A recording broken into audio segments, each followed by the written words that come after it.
There's Let's there's a start it. big shot. There's a big shadow on it though. I don't know if you can move it. I know I don't have a better one, but it'll work. If you look at Okay. it, it'll work. I thought I was Okay. sharing the map the whole time. Meanwhile, I'm not sharing anything. Thank you for the heads up. Okay. So I thought I was pointing out. So basically, it's a good map just to see what was going on. The Mishkan is in the middle. The tabernacle is right here. Remember, we learned in Rashi that the tribes had to be within a kilometer around the Mishkan. And in each north, east, south, and west section, you had 3 tribes. So you had the 12 tribes around the Mishkan. Now, the tribe of Levi was not part of the 12. Instead, Menashe and Ephraim, these 2 tribes here, Yosef was split into 2, and that's why you had 12. So if the tabernacle was in the middle and the 12 tribes, not including Levi, including 2 of Yosef, was around it, where was the tribe of Levi? And the answer is that within this kilometer, within this meal, around the tabernacle lived the tribe of Levi, and they were also divided into 3 or 4 sections, north, east, south, and west, because the tribe of Levi, we're going to learn, had 3 sons, Gershon, Kahas, and Merari. And we're going to see that Gershon, Kahas, and Merari lived on 3 different sides. Who lived over here? They lived on the north, south, and west side. And who lived on the east? Moshe Rabbeinu, Moses, I think the Sanhedrin, whatever they practiced, and they were camped in front at the entranceway to the Mishkan. Rashi is going to say very interesting. Because of that, we see something very interesting. Because Moshe lived right here to the east of the Mishkan, to the tabernacle, Yehuda, Yisachar, and Zvulun were greatly affected by Moshe in a positive way. Because imagine you're living next to Moshe Rabbeinu, you could only imagine how positive that impacts you. We also see this in the negative light, he says, because Korach and his group of Levite family, which had a descendant called Korach, lived to the southern side, near Reuven, Shimon, and Gad. And therefore, when Korach is going to lead a rebellion against Moshe Rabbeinu, guess what? His neighbors, tribe of Reuven, of Shimon, are going to participate in the rebellion against Moshe. And Rashi says, from here we see how important it is to live among good people. But you see, it's actually where you live already impact the Jewish people in the desert, in the way that they camp. So you have 3 tribes, north, south, east, west, and you had the Levites on the inner perimeter also surrounding north, south, east, west, with Moshe to the east, and the 3 sons of Levi, Gershon, Kahas, and Merari, on the other 3 sides. Just in this map here, I don't know where it's from, but you see actually here, by the way, something interesting, the mixed multitudes. Remember, we have the question, where do converts live? Where do people who are converts, whose fathers are not from the Jewish people? And it seems like there was a separate section for the people who weren't part of a specific tribe. Also in this map, I'm not sure where he takes it from, is the livestock also lived on the corner sections of each of the different sections. Very, very interesting. Okay, let's do this now. Inside, let's go to stop share, and then we'll go on to, I believe we're recording, just want to make sure. Okay, let us move on to today's Chumash, and we'll see this inside. So as I said, the beginning of our Parsha by Midbar spoke about a general census of the Jewish people, right? And then we moved on to talk about the Levites who were not included in the general census, that they were separate, and they were chosen, we said in, I think it was yesterday's Chumash, instead of the firstborn of all the Jewish people, because when they sinned in the golden calf, they basically moved on to the Levites, and we're going to see now about more details about the census of Levites and actually which families were they from and what exactly did they do, what exactly were their jobs, split up between depending on which family you were from. Let's see it in today's Chumash. Hashem spoke to Moshe in the Sinai desert saying, he continues with the census. He says, count as Bnei Levi, the children of Levi. They weren't included in the earlier census. They're getting their own census. The Beis Avoisam, the Mishpachosam, count them by their father's house. As we said, they always went by the father's family, which tribe you're from. You wanted to know not just how much Jewish people were there as a whole, but I wanted to know by the father's family tribe, how many were in each tribe, the Mishpachosam by the families. Chol all males, because remember, we're doing the counting of people in service, but here's where a major shift happens, an interesting shift. Unlike the earlier census, which people who were in service were only in the age of 20, males in the age of 20 and up, for the Levites, very interesting, it went from Ben Chodesh Ramayla, from 1 month and up. The Levites' service started to be counted. What age did you enlist in the service? What age were you counted among the Levites? to serve in the unique job that the Levites had, that was actually from 1 month and up. Please close the door there so there's no noise. From 1 month and up, you started to count to lead people from the tribe of Levi. Now, 2 questions. Number one, why are you counting from 1 month? Why don't you count from 1 day? I mean, what's this 1 month thing? If you're already counting little kids, the 20-year-olds, counting makes sense. There's logic to it. It's the age that people could actually serve in the service. Got it. But what if you're counting already 1 month? Why don't you count from 1 day? And the answer is, especially without NICUs and PICUs that we have today, there unfortunately, I guess there was a high rate of, you wouldn't know that the baby would make it until the baby got a month old. So a very basic reason why you wait at least 1 month to see that the baby, with Hashem's help, makes it past the month, and then the baby could be listed in the service. But on the flip side, why are Levites being counted from such a young age, unlike the rest of the Jewish people, that they're being counted from 20 years and older? And he says something very interesting, that the holiness of the Levites already is special and unique, that you count them already as soon as they come out of the uterus. As soon as they're born, they're already counted. And he brings a very interesting story to prove this point, that Levites have that uniqueness. He says when the Jewish people originally, when they came down from Israel and entered Egypt in the beginning, before they were there and grew very big, the Torah says that Yaakov's descendants were 70. It's 70 descendants that came down with Yaakov to Yaakov, and his descendants equaled exactly 70 people that came down to Mitzrayim. The problem is that if you count it, there's really only 69. There's something missing with the number. And basically, we're told that he had a daughter called Yocheved, who was going to be the mother of Moshe Rabbeinu later on, a little while later, who was literally born as they entered on the border. Literally on the border, she was born. Now, who was Yocheved's father? Yocheved, who was born at the border, her father was Levi. So we see already that the Levites, already in the Torah, from when the Jews are entering Mitzrayim, and we're saying that they're 70, and somebody had a baby, and they're all of a sudden counting that person as part of the 70 who's just born, that happened to be the child of Levi. So we see that Leviim are already counted from 1 month up, from a little young age, we're already counted Leviim. Very interesting. Let's continue right along. So in this census, we want to know how many Levites there are in the service, and we're counting from 1 month and up, not 20 years old. However, the verse tells us when Moshe went to do the census, he counted them not like he counted the Israelites, so another change. He actually needed Hashem's help in order to count them. Why did he need Hashem's help in order to count them here? Because it's very simple. If you're counting people 20 years and up, there's a system, there's an organization. Okay, everybody that's 20, come. We need to put in a coin, whatever it is, or so on. However, we're counting you, right? And we count the coins. You can't exactly ask people that are 1 month old, one month old, to be counted. You can't exactly do that. They're just a little tiny babies. They're just one month old. How can you ask them? I'm in over class. Take it and go. How can you ask them to? How can you ask them to count such little babies? Moshe was like, God, how can I do that? I should go to people's houses, start going into their cribs, knocking on people's doors, like saying, okay, where's your babies? It's much harder. So Hashem says to Moshe Rabbeinu, this is a beautiful lesson in life. Hashem says to Moshe Rabbeinu, he says, you do what you need to do, and I'll do what I need to do.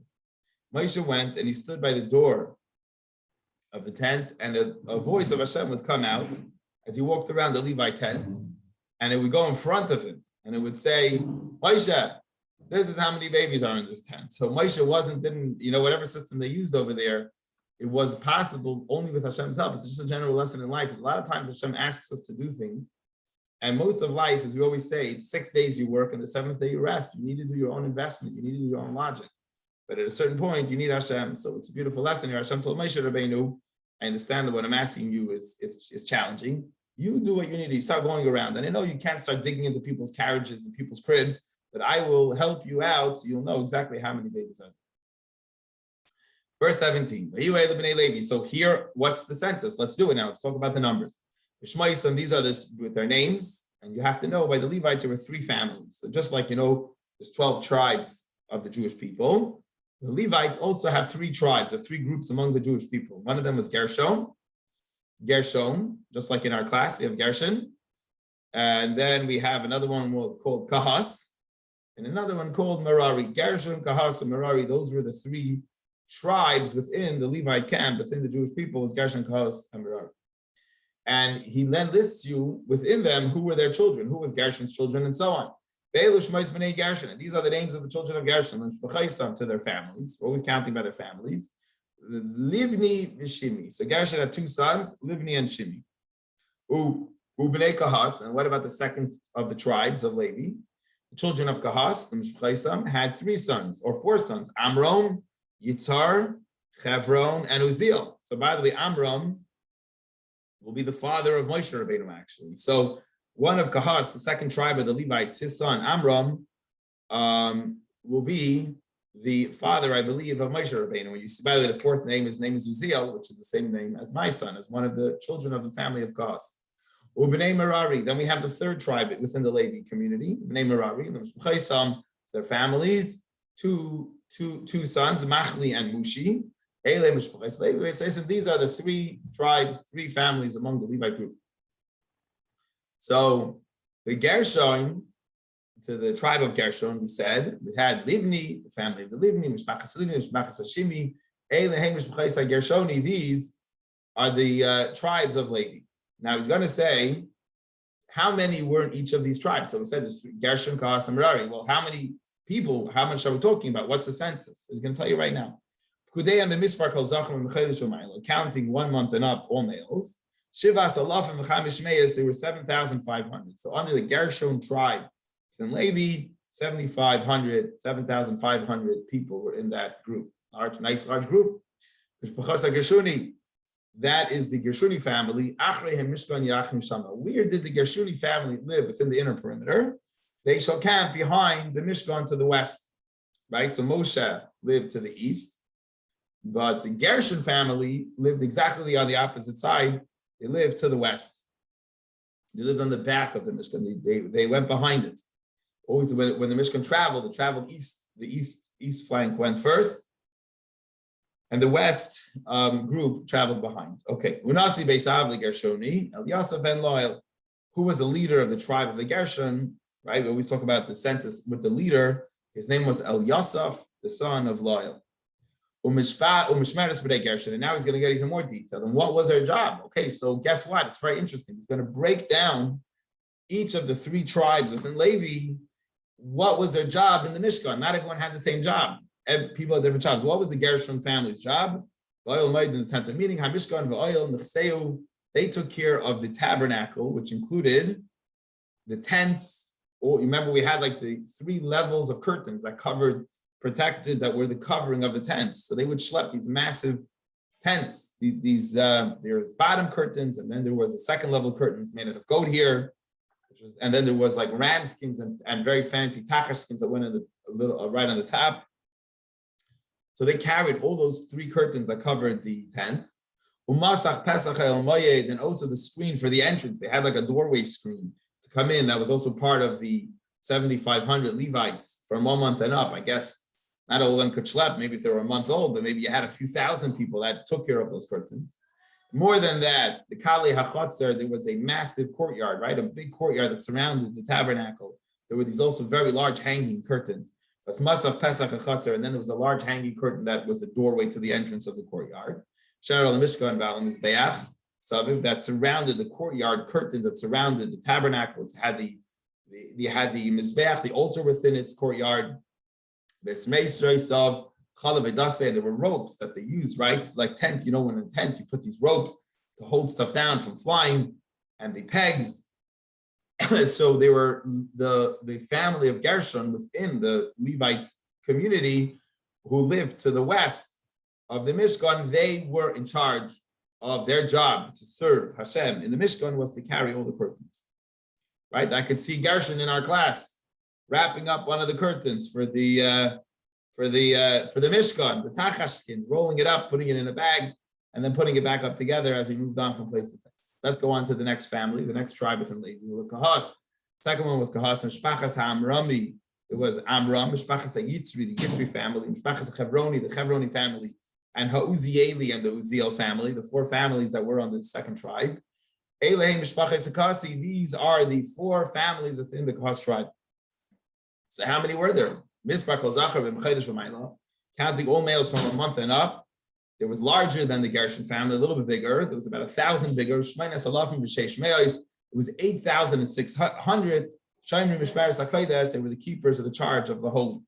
Well, what exactly did they do? What was their job that they did? Mishpachas b'nei Kahas, the family of Kahas. Close the door, please. The family of Kahas. Yachin wal Yerach HaMishkan Teimanu. Well, first of all, where do they live? They live to the south. They live to the south of the Mishkan. So Moshe Rabbeinu was to the east by the front door, and these people live to the south.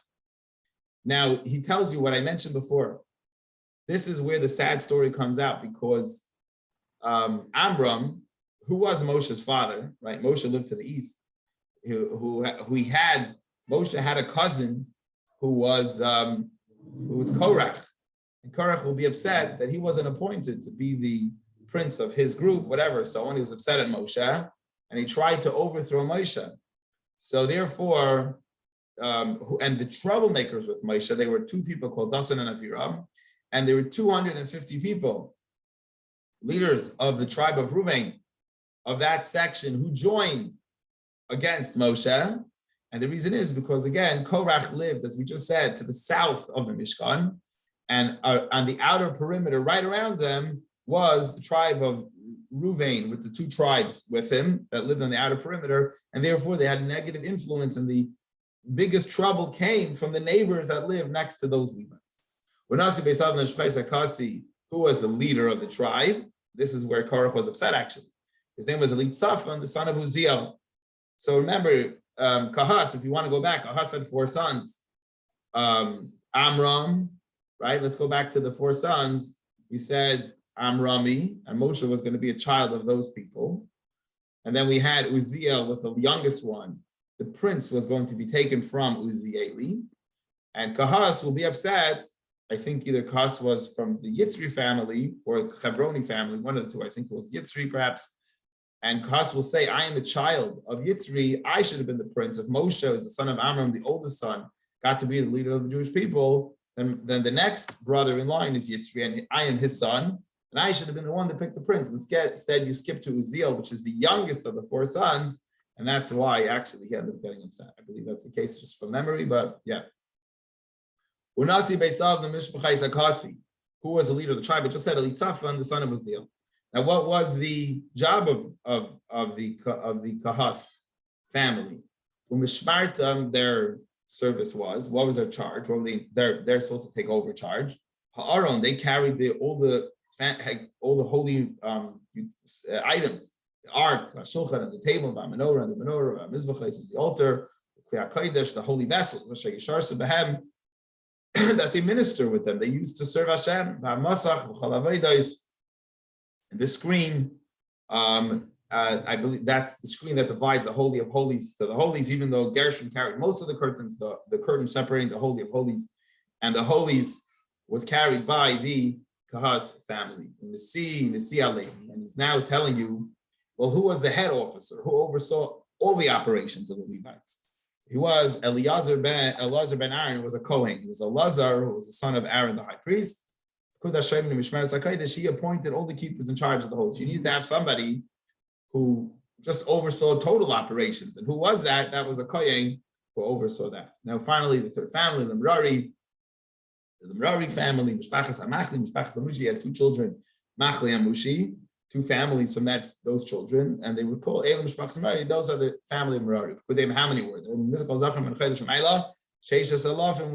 They had 6,200 was the amount in them. Who was the leader of that tribe? His name was Tzuriel ben Avichayil, the son of Avichayil, and they lived to the north side. So now we have north, south, and west, and to the east was Moshe Rabbeinu. So what did they do? We already told you, Gershon took care of the curtains. Kahas took care of the vessels in the Mishkan. What did Merari carry?